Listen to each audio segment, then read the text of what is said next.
Wanted to first talk to Richard and Ryan. You know, we've talked about this in the past, and I thought it was a good opportunity to have you both on the show because of how often in the real estate business we turn into dealing with insurance and plumbing, scenarios.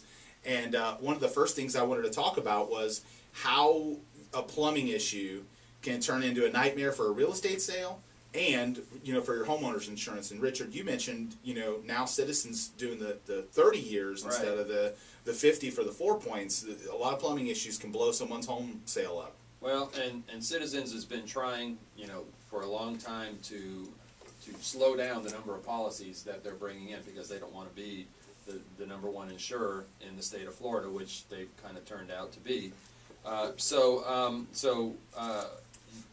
In the past, they used to only require inspections if the house was 50 years old or older, and they've crept that number up, and now they're requiring 4-point inspections for any house that's 30 years old and older. And what we're seeing is we're seeing houses with electrical issues, with plumbing issues, with roof issues, and they're kind of trying to weed them out to tell these people, hey, you either have to have these things fixed or we're not going to insure you. And we have seen some plumbing issues where we've had to come back and go, listen, you're either going to have this repair done or you're going to have to go with a very basic, bare bones type of policy until you can afford to get this done. So that's kind of what we're running into. It's either yes, we're going to insure you, or no, we're not going to insure you based on the plumbing and based on what kind of. So Ryan, speaking on that, when it comes to the plumbing issues, what are some of the most common things people end up running into in some of these inspections, or that they find out that causes a problem? Well, I think what they're looking for most often is active leaks, problems that could cause property damage, things like that. Polybutylene pipes, we touched on that. Mm-hmm. But I was wondering who are doing these inspections? Is it the regular home inspector, or do you actually have to have a plumber come out and inspect it, electrician? Well, no, it's a home inspector, because it's not just a plumbing inspection. They want to know the roof, the electrical, the AC. And there's a number of things that they want to know. So licensed home inspectors, for the most part, are doing them. Sometimes, however, you'll see the person get really specific and hire more specific inspections. It depends on the home. It's really going to depend on the scenario. Yeah, I have seen them done by general contractors, but more often than not, it's usually a licensed home inspector. And there are great licensed home inspectors out there, and I've seen great inspections which have really brought out a lot of important information. And then there's always the questionable ones, where you look at it and go, I hope this guy really knows what he's talking about here. So where are you seeing the deal breakers at? Is it just the polybutylene piping, or is it the galvanized and the copper that's causing the insurance companies not to take them? Well, the two main things are polybutylene pipes. That's a killer in the insurance world. Nobody wants to insure a house with polybutylene pipes. And then not so much the copper and galvanized, because there's usually a mix.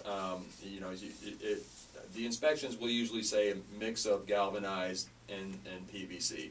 I don't know a lot of houses, at least I haven't seen any out there, that are strictly galvanized or strictly copper.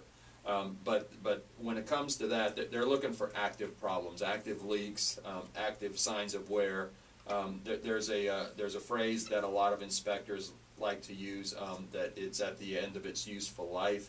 And Right. if the insurance companies see that, then it's time to take action. And on the same token, even outside of just the insurance and actually getting the deal done, if you find that you have one of those problems after the fact, which is why I think, when it comes to selling a home, being more proactive instead of reactive, one of the challenges you have is, let's say, for example, you have this scenario happen where the 4-point gets done and they find out that there's a plumbing issue.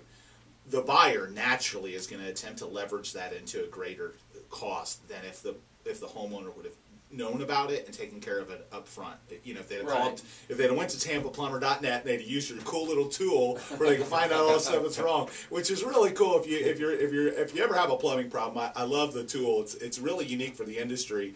We talked about this. I wish I could find like a little easy button for real estate. If you have a real estate problem, you just hit the easy button and everything fixes it. But there's a lot of challenges. But no, he's got a cool thing on his website where you can go on there and you can literally troubleshoot your problem, and it can kind of self-help you.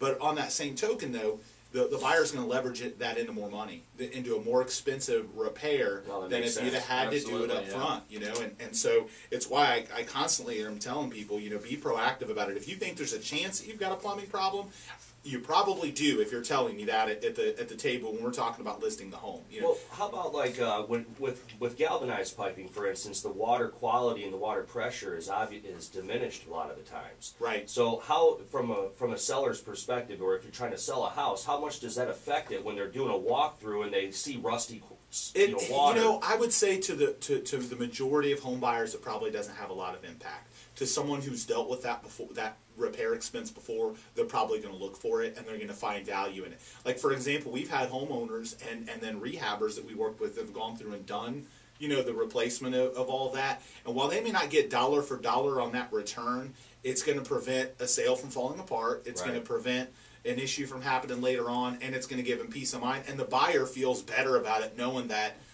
So it's one of those scenarios where it's hard to justify that it's going to get dollar for dollar, but it helps. Okay, so if you have a house and it has poly and you're thinking about selling it, you definitely need to. Definitely with poly. With galvanized copper is kind of up in well, there. and one of the things that we talked about is from an insurance perspective. When it comes to plumbing, there's very few small claims when it comes to plumbing. Because usually what happens with a plumbing claim is you come home from that weekend at Walt Disney World and you walk up to your house and there's water coming out underneath, you know, the front door of your house, and you say, well, that's what I have insurance for, but it doesn't just ruin the drywall and the hardwood flooring. It ruins your furniture. It ruins your electronics. I mean, you've got a really big mess on your hands if you have to file a plumbing claim.